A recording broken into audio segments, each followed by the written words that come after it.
Don't miss First Take tomorrow when Olympic great Usain Bolt stops by. Max and Stephen A. are going to race him. Just kidding, but that would be fantastic. We'll ask him about his incredible Olympic career and if his speed would translate to the football field. That's tomorrow right here on First Take. Speaking of speed, meanwhile, Adrian Peterson had surgery this morning to repair a torn meniscus in his right knee, and the Vikings announced the surgery was successful and there were no additional injuries noted in the knee. But a repair of this kind typically has a minimum recovery time of 3 to 4 months. Here's his head coach, Mike Zimmer, on the injury. You know, I think this is a pretty resilient football team. I think they're tough. I think they're determined. You know, I think they understand that you win football games as a team. You don't win them, you know, one guy. And you know, we're not going to be the only team in the league to have injuries.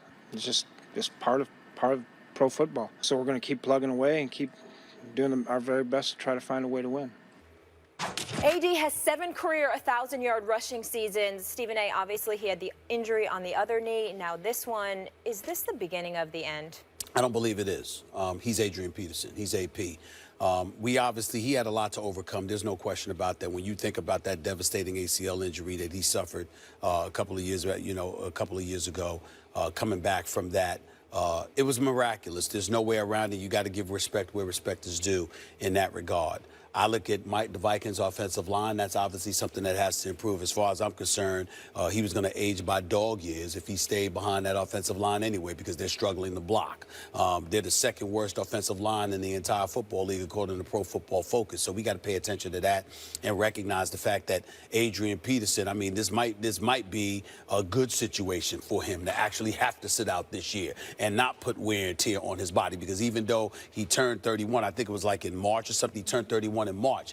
Keep in mind that he missed practically a full season. One year he only played like 11 to 12 games, and now he's out this year 2 games into the season. It would be one thing, Max, if he went and played 13, 14 games and then got hurt. But the fact is, there's legitimately 2.5 seasons in his career where he wasn't playing due to injuries. And so now we're thinking about the workout warrior that he is, his ability to come back and to defy odds and defy Father Time to some degree. Do I think he has the capability of doing that?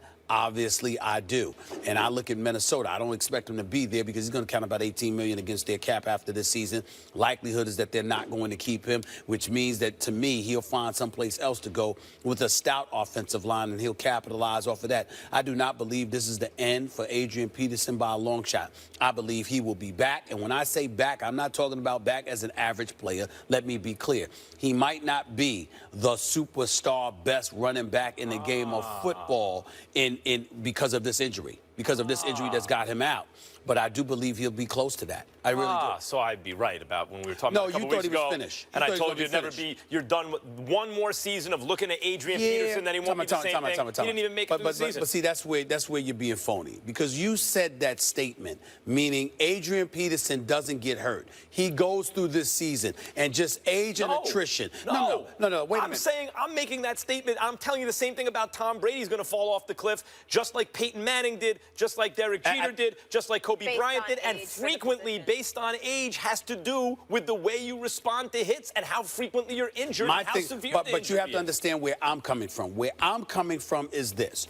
If you could be 20 years old and have a nasty injury. But you're more likely to get it when you're 30 and a half. That's not my point. My point, if you listen, is it doesn't matter to me about that. What I'm saying is, if you can get injured at the age of 21 and that can knock you out, I'm always throwing injury aside when I'm making my predictions, because injuries change everything. You're right, but some are more or less likely to get injured. And by the way, even without the injury, Stephen A., it's not an isolated issue, just like he wasn't performing this year so far. Going back to week 13 of last season, why is that significant?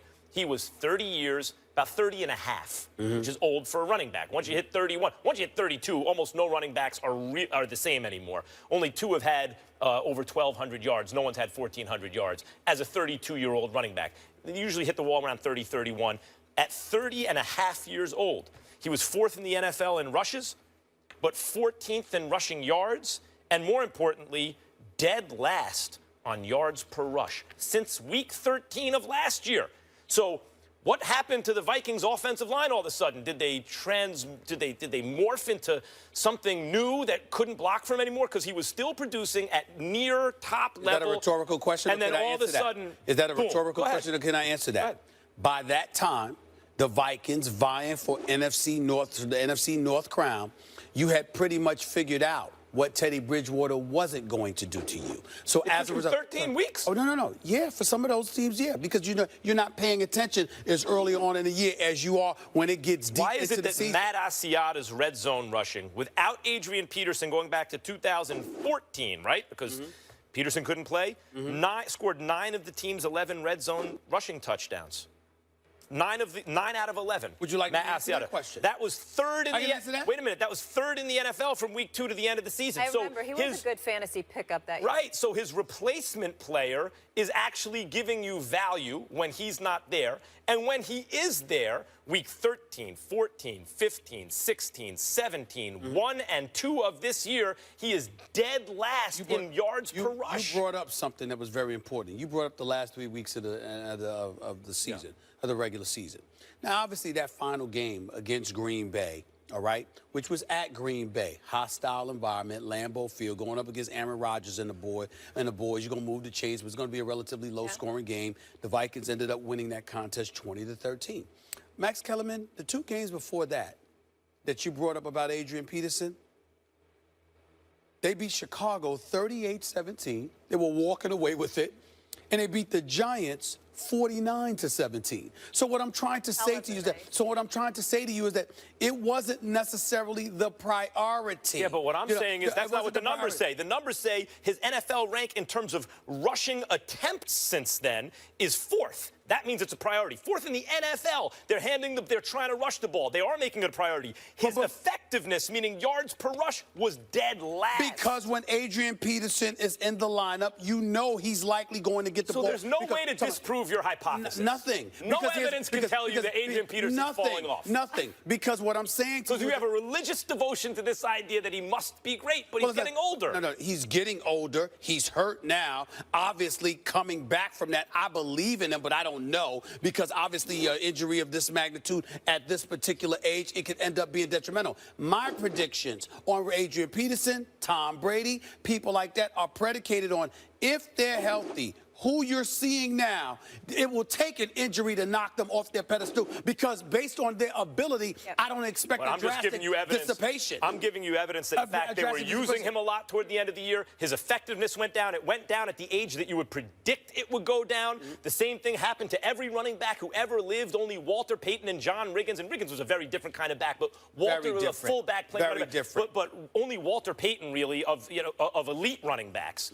Had even 1,200 yards at the age of 32, which is the time it would take basically Peterson to be 32 when he comes back. But Peterson will be the first guy to do it. This is what I'm saying. If he remains an effective back, it'll be the way Larry Fitzgerald has remained effective. He had to turn into something a little different. Fitzgerald's still an excellent wideout, but he's not what he once was. But that's like Jordan or Kobe or somebody turning into different, because they became primarily jump shooters. No, but Jordan remained the best player in the game. Wait a minute. But what I'm saying is they became primarily jump shooters. When Jordan was averaging 20 for the Washington Wizards, no, that's not it. But what I'm saying is he still averaged 20. But he wasn't any good, Stephen A. No, excuse me. It wasn't that. No, last year he wasn't. But the point is, prior to that, Jordan was more than serviceable. He had a J. He could score on you. He could average 18 to 20 But that's not Michael Jordan anymore. I know that. Not his standard. But what I'm saying is he modified his game. You can modify. You can modify your game, but it does help to have an offensive line. It does help to have a quarterback that can throw the ball deep. Yeah, of course. It has to help. What I'm saying is this: LaDainian Tomlinson was the best running back in the game, and he hung around and he was still effective at times. But the end of LaDainian Tomlinson was toward the end with the Chargers. It wasn't really LaDainian Tomlinson after that. The Adrian Peterson, can he still be effective? He could play in the NFL, yes. But we're never going to see Adrian Peterson again. In a vacuum. I don't think you take the other ancillary points into account, especially with what Adrian Peterson has to work with. Teddy Bridgewater's inability to throw the ball deep is a factor.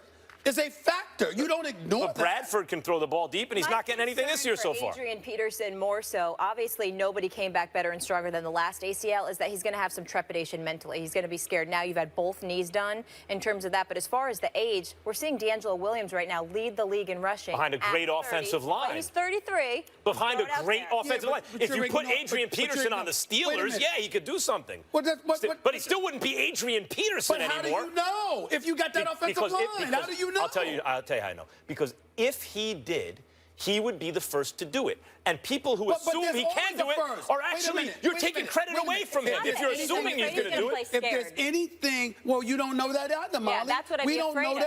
that. We don't know if Adrian Peterson's going to play scared, A, because he's AP, all right? And number two, behind the offensive line, you don't know what he's going to be able to do. And there's always a first in everything. Yes, there is always a first. There's But the always a odds first. are against it. I'm not, but who denied that the odds are against him? I'm just So saying. you're saying he's going to be the million to one guy. I'm Okay. saying- well, it may not be a million to one. I'm saying to you, every now and then there is someone who comes along and defies the odds. So what am I saying? That's the I'm saying trend. I look at Adrian Peterson as that rare commodity who could defy the odds. And I will like say this. Brady. I'll say this That's what I'm about saying. the Brady and the Adrian Peterson thing. There are reasons to believe if anyone's going to do it, it could be them. Brady takes care of himself.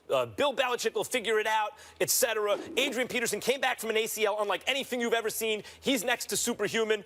But if you look at Adrian Peterson's numbers and isolate his performance right at the age where you expect to fall off, boom, you see the fall off. And now he's hurt. Okay. We will leave it there. No, we disagree. First Take is presented by Bass Pro Shops. Your adventure starts here. And in part by Geico. 15 minutes could save you 15% or more on car insurance. Don't miss tomorrow's show. Olympic great Usain Bolt will be in the house. That's going to have a lot of fun. We'll talk about his incredible Olympic career and if his speed would translate to the football field. That's tomorrow right here on First Take. Meanwhile, in the wake of the killing of two African-American men at the hands of police in recent days, Cam Newton, Richard Sherman, and Steve Kerr spoke out Wednesday about social injustice in America on the court. The entire Fever team kneeled and locked arms during the anthem before the team's first-round playoff game. Stephen A., where do we go from here as a country? Well, we got to be about the business of solutions. I think the voices of the African-American community and others have been heard loud and clear. Police officers being trained, police officers, valuing black lives just as much as anybody else's life. All of that is profoundly important. At the end of the day, we've got the National Guard about to come in to Charlotte, North Carolina. Things appear as if they're going to get uglier before they get better. At some point in time, those in positions of power and influence must use their power and influence, not lean on young professional athletes to show the way they need to do so. I will say that I think what's happening here is that leagues will be forced to separate displays of forced patriotism or read nationalism from sporting events. If the leagues are insinuating these rituals where consent is sought, hey, we hope you participate, but dissent is essentially prohibited, but you better not participate. If that's what they're doing and they've insinuated those rituals into our sporting events and sold them and marketed them to make their leagues more popular, they are now going to have to divorce those rituals from sporting events, or they will continue to hear social commentary from athletes. So I think that's where we're heading, a reduced kind of profile of the national anthem at sporting events. Think about this. Like I said last week, NFL players weren't coming out before the national anthem until around 2009. When they were paid by the Department of Defense to do so. Yes, which was very interesting. I was not aware of that. Paid patriotism, as Senator John McCain called it. Scary time. Not good enough. All right. For Stephen A., Max Kellerman, I'm Molly Karen. We'll see you all tomorrow. Have a great night. Enjoy the game.